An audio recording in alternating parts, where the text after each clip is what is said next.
Ashama harka fuunee daawwattoota YouTube isaaq zeenuu jalatti argamtan hundi keessan nageenya keenya kan kabajaaf jaalalaa bakkuma jirtanitti sinaa dhaqqabu jecha egaa sagantaa keenya har'a dhimmoota ijoo adda addaa keessatti dhimma adwaa kaleessa biyya keenyatti kabajamee wal qabatee taateewwan akkamiitu mul'ate kan jedhuu fi akkasumas ammoo muummee ministeera Itoophiyaa Dr. Abiy Ahmed lola Raashiyaadhaaf Ukraine gidduutti adeemaa jiruun yaada maalii ibsatan kan jedhu miidiyaa hawaasummaa irratti dubbii ijoo ta'uun isaa ni yaadatama jechuudha.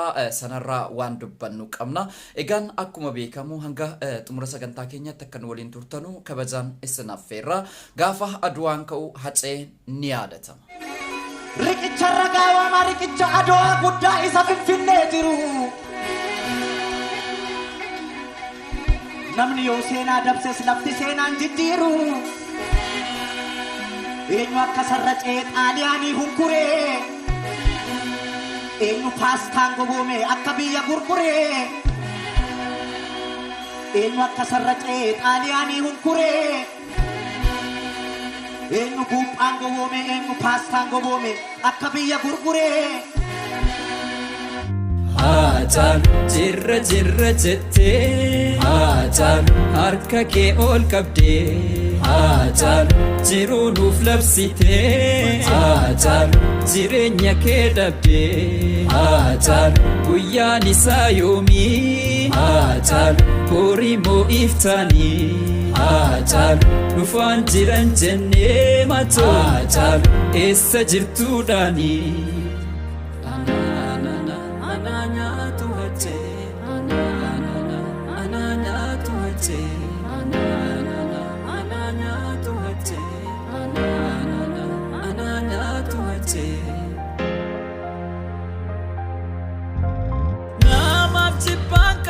Jaalalisiif kodaa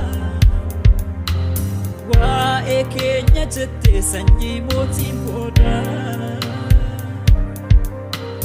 maalan jiraa keetiin hirribaa dammaqnee lakkii jirra jennaan jiraachuu gammannee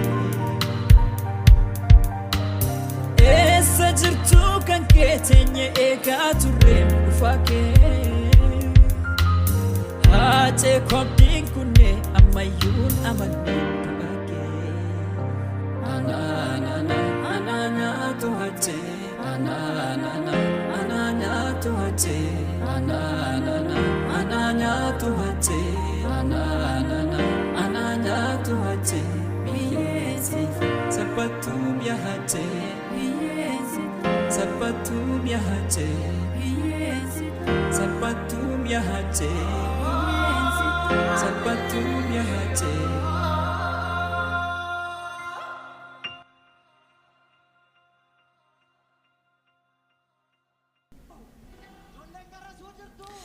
Egaan adwaan keenya yookaan ammoo seenaan isaa maal fakkaata kan jedhu baay'ee gadi fageenyaan hin beeknu turre.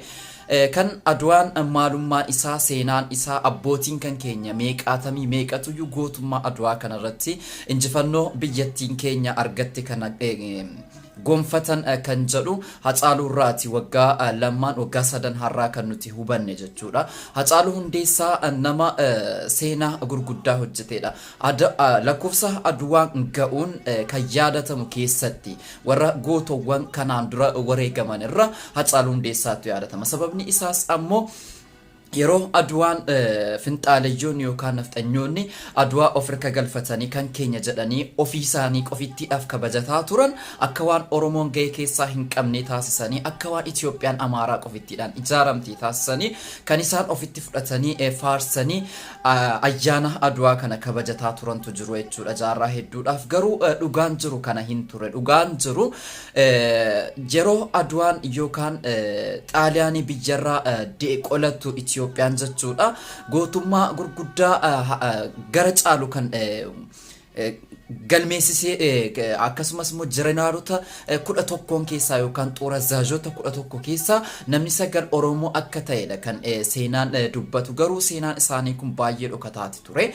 Namoonni hedduun Oromoon akka waan harka keessaa hin qabne yookaan akka ga'ee Adwaa keessaa hin qabnedha kan isaan dubbataa turan jechuudha. Seenaawwan kitaaba keessatti barreeffaman kitaabota seenaa Itoophiyaa adda addaa keessatti barreeffamoota adda addaa warri haadistoonni yookaan warri sirna Minilik hordofan jechuun yookaan Minilikin akka nugusaatti hangaarraatti ilaalan du'aa isaallee kan akka nugusaatti ilaalan jechuudha. Seenaa Oromoon Adwaadhaaf qabu keessaa kutaniituyyuu sabaaf sablammiin hedduun akka keessatti hirmaatee seenaan ragaadha. Garuu kan isaan ofitti fudhatanii jedhan seenaa kana jarri seenaa dhaaluudhaan yookaan seenaa hatuudhaan waan beekamanii fi seenaa Adwaa kana gara seenaa ofii yookaan waan injifannoo Amaaraadhaan goolabamedha kan isaan dubbachaa turan jechuudha. Kanarra dhaabbachuudhaan kanneen akka gooticha keenya Haacaaluu Hundeessaa fuuldura isaanii dhaabbateetuyyuu dhugaa jiru itti himaa ture jechuudha. Mimee waan Haacaaluun waltajjii Adwaa waggaa 3 kanarratti dubbatame xiqqoo seerraa dhaggeeffamu. Baay'ee abdiisaa soofnaa abdiisaa gahaa soofnaa adamsituun hin wacci karaa deemtuun hin wacci waa'ee leencaa taasofnaa ijoolleen maalchaa jirtu jirra kana riqicharra gaawwamaa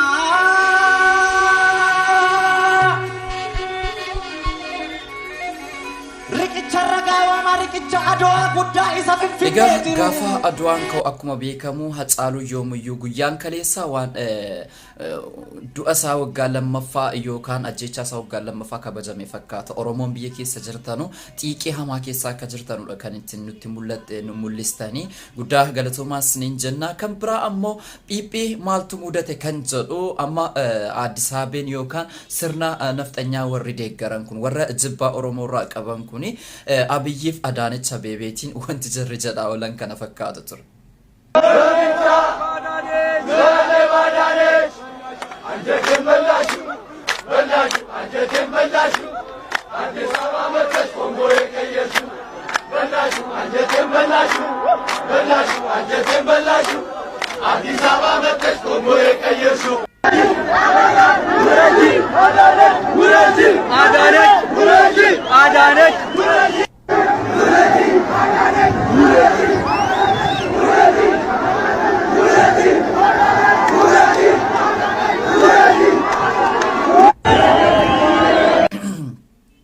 Guyyaan kaleessaa dhugumaan ayyaana Adwaa osoo hin taane ayyaana yookaan mormii hiriiratuyyuu waan ba'ame fakkaata ture.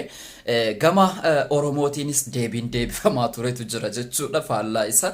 Dubbii keenya irratti kantiibaa Adaanech Abeebee jechuudha Finfinnee kantiibaa magaalaa Finfinnee Adaanech Abeebee dhugaa dubbachuuf dhaaf taanaan taakkalaa caalaa kan nafxanyoota jala fiidu yookaan jara gammachiisuudhaaf wanti isiin godhin hin jirtu garuu jararraayis galata hin arganne Oromoorraayis galata hin arganne. Jarri kun guyyaa kaleessaa wal dhabbii adda addaatu ture jechuudha garee finxaaleeyyotaatii fi garee Phiiphii gidduutti jechuudha. Phiiphiin uummata of jala akka hin qabne guutummaan guutuutti beekamaadha. Amaararraayis hin qabdu Oromoorraayis akka hin qabne beekamaadha. Ayyaana kana kan Oromoo yookaan kan keenya goona jechuudhaan kan isaan tooftaalee adda addaa irratti uumaa turantu ture. Tooftaan sun hin taaneef sababni isaa uummata of jalaa hin qabani, Amaarota of jalaa hin qabani akkasumas warra Finfinnee keessa jiranullee jechuudha. Keessatti yeroo baay'ee qabsoon uummata Oromoo kan isiin dhaqxee kumaar isiin itti nyaatamtu Finfinnee keessatti. Finfinnee keessa kan jiraatan sabaaf lammoota irra caalaa uummata Amaaraati kan Finfinnee qabattee to'attee jirtu jechuudha. Qabsoon gurguddaan godhamee naannoon hedduun of harka galfatamee jedha jechuudha. Dhaqee danqaa inni guddaan Finfinnee keessatti kan inni isa mudatu qabsoo uummata Oromoo keessatti jechuudha. Yeroo baay'ee achi keessaati qabsoon danqaan qabsoo uummata Oromoo kan inni ka'u. Sababni isaa finxaaleeyyootaan kan ijaaramtee waan jirtuudhaaf jechuudha. Abbaa biyyaa taatee waan jirtuudhaaf jechuudha. Achi socho'uu hin akka hin dandeenyee fi akkasumas baay'ee bakka gurguddaa waan qabattee jirtuuf shira gurguddaa kan achitti xaxamu Finfinnee keessatti jechuudha. Kanaaf amma immoo Abiyyiinis ta'e Adaanech Abeebees ta'e bilxiginnaan Amaaraas ta'ee bilxiginnaan Oromoo akka ummanni Oromoo bira hin jirree fi akka ummanni Amaaraa bira hin jirre guyyaa kaleessaa irraa hubatameeti jira jechuudha. Gama biraatiin wal dhabdeen guddaan akka inni ka'uuf guyyaaliin gurguddaan godhamaa ture hawaasaaf hawaasa gidduutti jechuudha. Mormiin illee ka'ee ture. Warri Finfinnee yookaan Addis Ababa kana yookaan Baalaadiraa kana to'achuudhaaf Finfinnee kana to'achuudhaaf carraaqaa jiranu kan isaan jedhaa turani Adaanech talkas akkas jedhaa turan. Adaanech, Adaanech, Adaanech, Adaanech, Adaanech,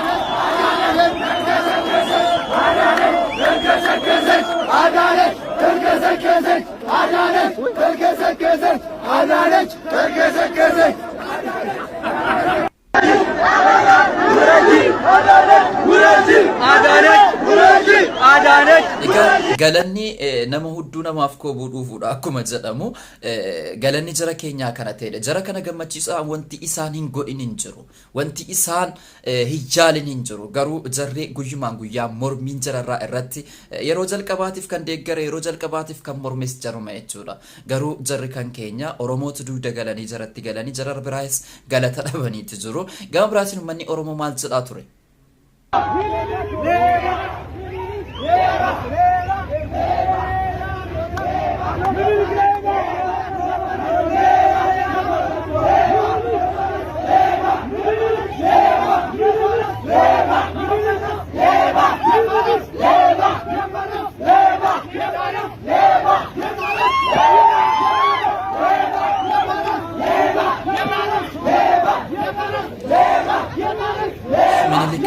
jedhaa turan kan isaan Minilikiin du'aa isaallee ekiraan isaallee hanga har'aatti uummata Oromoo kan inni goolaa ture jechuudha. Mormii isaan dhageessifatanidha. Guddaa galatoomas ni jenna qeerroowwan biyya keessa jirtanu. Inni kan biraa muummee ministeera Itoophiyaa walitti bu'iinsa yookaan waraana addunyaa sadaffaa jechuudhaan addunyaan kan isin sodaataa jirtu Raashiyaadhaa fi Yuukireen gidduutti lolli hamaan ka'ee jiru torbee lakkoofsuudhaaf ka'aatti jira. Torban kana keessatti humni Raashiyaa guutummaan guutuutti jechuun ni danda'ama. Baay'ee Yuukireeniin akka miidhaa jiru. Magaalota gurguddoo Yuukireen akka to'annoo jala oolchaa jiru. Miidiyaalee hawaasaarraa hubataati jirra jechuudha. Lolli kun lola addunyaa sadaffaati jedhame. Addunyaan baay'ee kan sodaataa jirtuu fi keessatti miidhaa gurguddaa isaa Awurooppaa irratti akka geessisuudha kan inni himamaati jiru. Yuukireeniin magaalota hedduu akka to'ataniiti jiruudha kan Raashiyaan beeksisaa jirtu. Yuukireen ofirraa qolannaadhaan alatti wanti siin biyya Raashiyaa deemtee to'ataa jirtu wanti tokkollee hin jiru. Gama biraatiin muummee ministeera Itoophiyaa lola kana gidduutti kan waggaa tokkoof walakkaadhaa ol lolarra turte hin beeka ni beekna gaaga'amaa fi kasaaraa inni lolli fidu ni beekna waan ta'eef gama hundaanuyyuu lolli Yuukireeniif Raashiyaa gidduu jiru deeggartoonnis haa ta'anu warri ta'anii ilaalaa jiranu akka irraa qusatanu kan jedhudha muummee ministeera Itoophiyaa kan inni har'a ergaa dabarse BBC'n akka gabaasetti jechuudha.